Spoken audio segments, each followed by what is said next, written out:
कर्म का फल। महाभारत युद्ध समाप्त हो चुका था। अपनी भुजाओं में दबाकर भीम को मारने की धृतराष्ट्र की कोशिश भगवान कृष्ण ने नाकाम कर दी। धृतराष्ट्र लज्जित थे। विदुर जी ने उन्हें समझाया कि श्री कृष्ण भगवान हैं। जीवन के अंतिम क्षणों में आप उनसे ज्ञान लीजिए। धृतराष्ट्र ने श्री कृष्ण से पूछा कि आप भगवान हैं, आप बताइए कि मेरे साथ इतना अन्याय क्यों हुआ।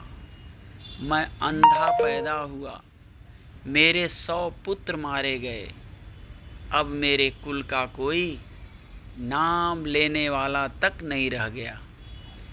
भगवान, मैंने ऐसा कौन सा पाप किया है जिसकी सज़ा मिल रही है।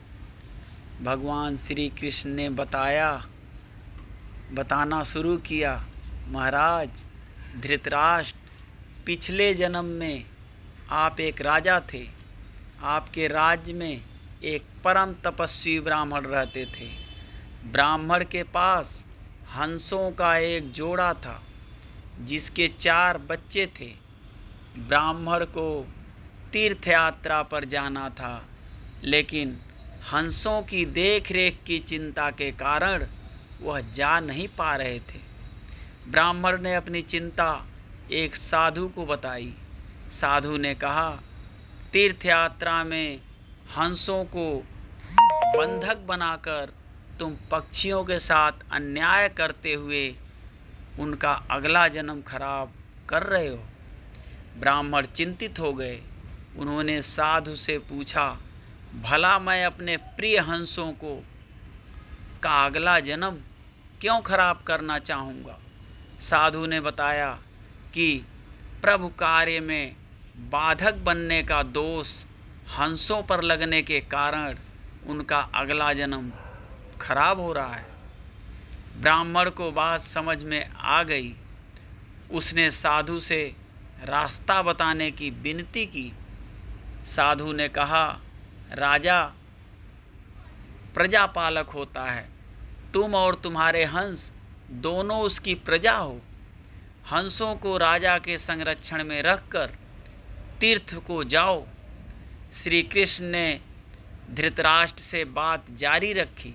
महाराज, ब्राह्मण ने अपने हंसों का जोड़ा और उसके बच्चे आपके पास रख छोड़े और यात्रा पर चले।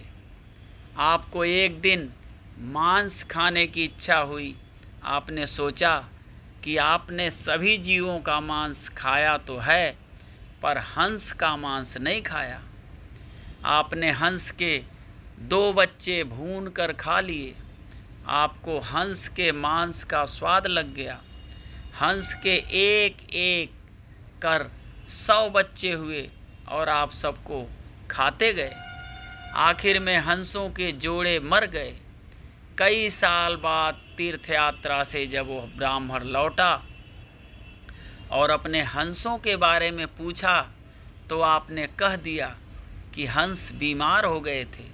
आपने उनका इलाज कराया, लेकिन वे बचे नहीं। ब्राह्मण ने आपकी बात पर आंख मूंद कर भरोसा किया और आपने उस अंध भरोसे का फ़ायदा उठा लिया। इसीलिए आपके 100 पुत्र हुए। आपने तीर्थ यात्रा पर गए उस व्यक्ति के साथ विश्वासघात किया जिसने आप पर अंधविश्वास किया था। आपने प्रजा की धरोहर में डाका डालकर राजधर्म भी नहीं निभाया। हंस के 100 बच्चे भून कर खाने के पाप से आपके 100 पुत्र हुए। आप पर आंख मूंद कर भरोसा करने वाले से झूठ बोलने और राजधर्म का पालन नहीं करने के कारण आप अंधे और राजकाज में विफल व्यक्ति हो गए। श्री कृष्ण ने कहा, सबसे बड़ा छल होता है विश्वासघात। आप उसी पाप का फल भोग रहे हो। जय श्री कृष्ण।